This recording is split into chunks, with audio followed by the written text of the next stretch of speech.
In the early 90s, a supermodel took the stage. She was not only beautiful, but also captivated everyone with her aura the moment she appeared on stage. With her striking facial features, long blonde hair, and icy blue eyes, Karen Mulder had become the star of the runway. However, this star's story was not just about glamour. It held deep wounds, great struggles, and screams that could not be voiced aloud. Today, Karen Mulder, whose name is rarely mentioned, was one of the biggest models of the 90s. She worked alongside names like Naomi Campbell, Claudia Schiffer, and Linda Evangelista. She became the face of major brands like Versace, Dior, and Chanel. She became one of the most recognizable angels of Victoria's Secret. But this woman under the spotlight was silently struggling with her own darkness. In this documentary video, we will chronologically examine Karen Mulder's career, filled with fame and success, the behind-the-scenes story of her downfall, the traumas she experienced, and her current life away from the public eye.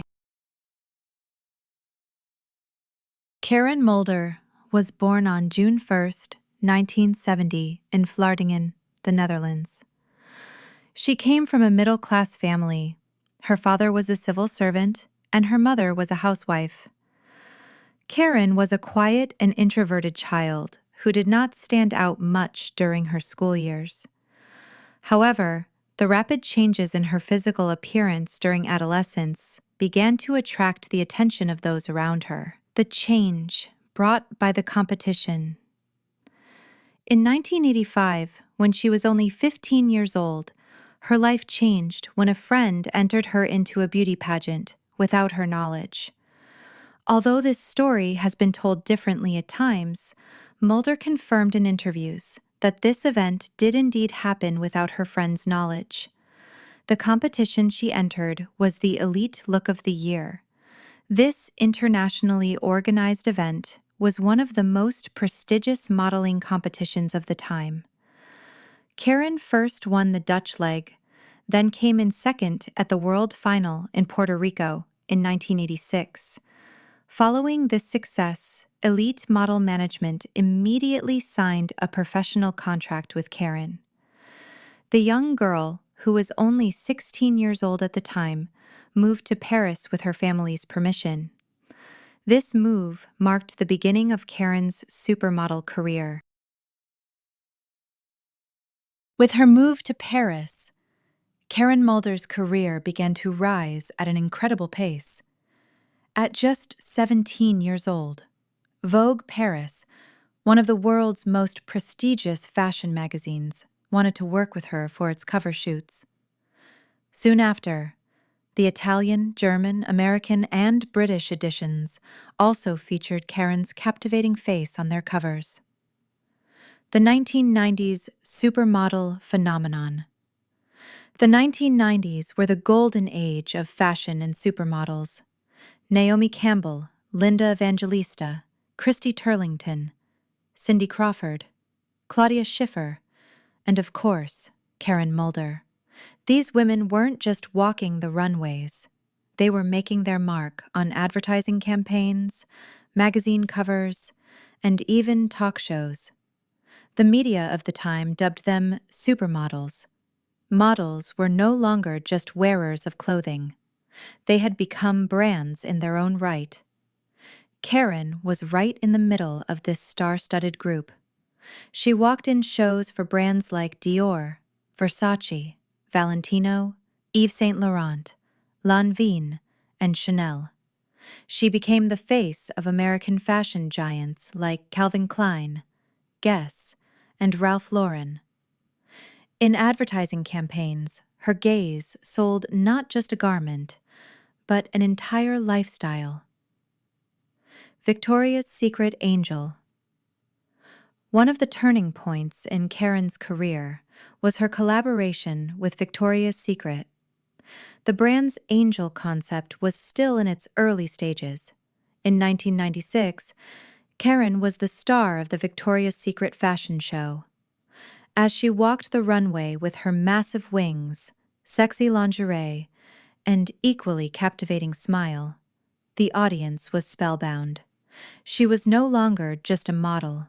She had become an icon that women aspired to be and men dreamed of. Media and beauty perception. During this period, Karen was like a living embodiment of the fashion world's beauty standards. Flawless skin, long legs, a slim waist, and delicate facial features. But this physical perfection also came with immense pressure. She had to stay fit, look young, and meet the public's expectations at all times. There were unwritten rules in the fashion world. If you gained 2 pounds, you couldn't get work. If you showed your age, you were pushed out of the industry. If you experienced depression, it was seen as a sign of weakness. The price of fame.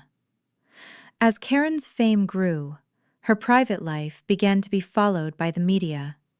The press was watching her every move, what she wore when leaving her home in Paris, who she dined with, and who she spent time with all made headlines in magazines.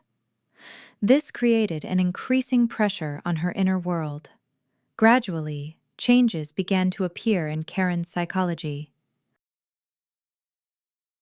Karen Mulder, who had walked under the brightest lights in the world for years, had begun to change noticeably by the late 1990s. She was no longer as comfortable in front of the camera as she once was. Even when she smiled, there was a void in her eyes. This period marked a time of significant breakdowns in both her career and mental health. Invisible wounds, psychological pressure. Throughout her modeling career, Karen was constantly pressured to be perfect. Hours-long photo shoots, travel despite time zone differences, the pressure to maintain ideal measurements, and the constant need to appear positive had begun to wear her down from the inside out. The first signs that caught the media's attention were Karen's last-minute absences from some fashion shows, or her exhausted appearance, even under heavy makeup. However, the real turning point came in the early 2000s. 2001. Controversial TV interview and allegations. Caused a stir on the night it aired. However, a few days later, the broadcasting channel removed the segment from the air and blocked its reruns. No legal proceedings were initiated. Later that year, it was revealed that Karen Mulder had been admitted to a psychiatric clinic near Paris. According to official sources, she had been diagnosed with depression and post-traumatic stress disorder, PTSD. The treatment process was conducted in strict confidentiality, with no contact with the media, and she was not allowed to see anyone outside her family. The media's double standard. Karen's mental breakdown was often sensationalized by the tabloid press of the time. Headlines like, "Beautiful but Crazy," "The Fashion World's Fallen Angel," and "The Supermodel Who Lost Her Mind," ignored the depth of the trauma she was experiencing. In reality, Karen was simply unable to bear the weight of her dark experiences and was seeking help. During this process, many of her former colleagues chose to remain silent. Neither Naomi Campbell, Claudia Schiffer, nor other supermodels publicly supported Karen. This isolation made her recovery process even more difficult. Withdrawal from the fashion world. After completing her treatment, Karen attempted to return to the stage for a while. However, the fashion world had already shifted its focus to new faces. As new generation models like Adriana Lima and Gisele Bündchen rose to prominence in the industry, Karen's past and experiences were deemed risky from a business perspective. Some brands refused to work with her, while some agencies still expressed concerns about her being emotionally unstable. Except for a few small fashion shoots, she never returned to her former career. Fame had completely abandoned her, along with the media and fashion industry that once propelled her to the heights of success. Following her mental breakdown in 2001 and her exclusion from the fashion world, Karen Mulder experienced a significant turning point in her life. She was no longer under the spotlight or walking the red carpet. When media attention suddenly ceased, a quiet period began for her. However, this silence also marked the start of a healing process within her inner world.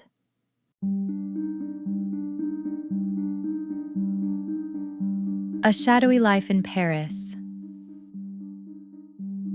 After her psychiatric treatment, she lived out of the public eye in Paris for a while. Her relationship with her family grew stronger during this period. In particular, her sister Saskia became both her spiritual support and her closest confidant. Karen had repeatedly emphasized in past interviews how important her sister was to her. She began to live a quiet and peaceful life in Paris. She stayed away from the media and limited her social life. She chose a life of long walks, sitting in small cafes, and reading lots of books. This period was a time when she began to recover mentally but also faced great loneliness. 2006, Motherhood. In 2006, she gave birth to a daughter. This event marked another turning point in Karen Mulder's life. She did not share much information about the child's father with the public. Among the rumors circulating in the media, it was noted that the father was not from the modeling industry and that Karen wanted to protect her private life with strict boundaries. Karen changed everything for her daughter. Controlled return to the media. Karen Mulder began to take an interest in music in 2007-2008. This was both a form of expression and an alternative stage for her. She prepared an album titled Karen Mulder. However, this project reached a very limited audience. It did not receive serious interest from either the music community or her former fan base. Nevertheless, Karen wanted to reflect her inner world through this album. Themes such as hope, loneliness, past traumas, and maternal love were prominent in the lyrics. This period can be seen as part of her effort to rebuild herself. In the media, this step was interpreted as breaking her silence with music.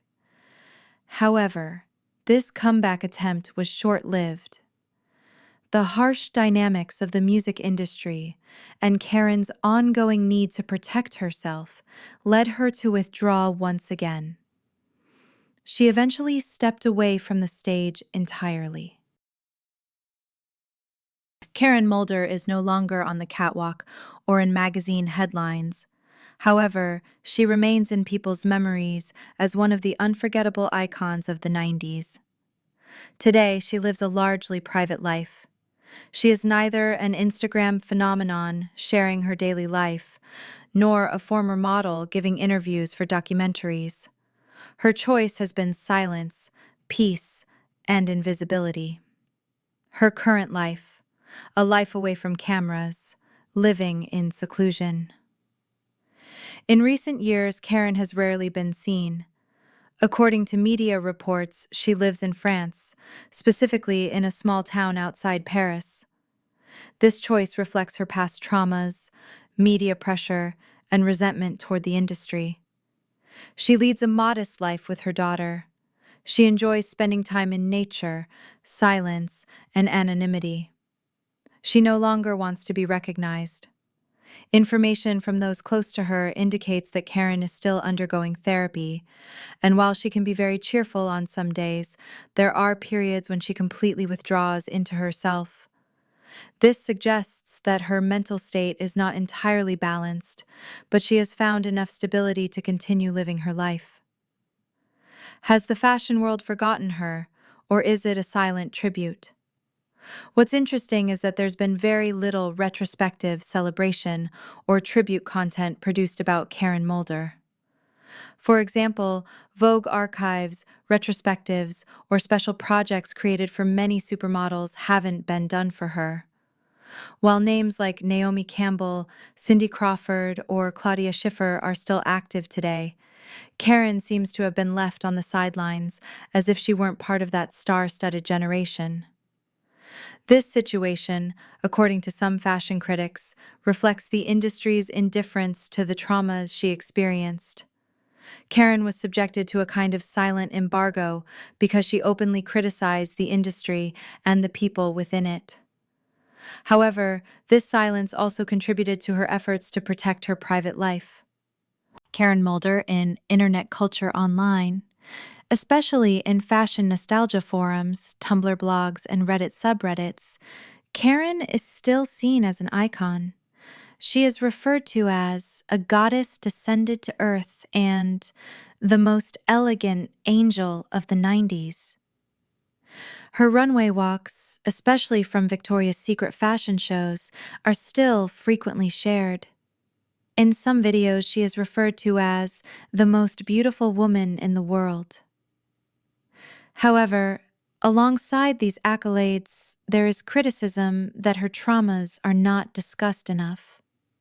Karen Mulder has become a symbol beyond beauty for many people, a star who shone within the system and then faded away due to its cruelty. The fashion world in trauma, what Karen represents. Karen Mulder's story is more than just an individual collapse. She became a symbol of the darkness lurking beneath the surface glamour of the fashion world. Sexual abuse, psychological violence, addictions, and mental breakdowns, all of these were almost unspoken in the 1990s fashion industry. Karen challenged these taboos. When she appeared on television in 2001 to talk about the abuse she had suffered, people labeled her crazy. But looking back today, it is clear that much of what she said pointed to serious and systematic issues.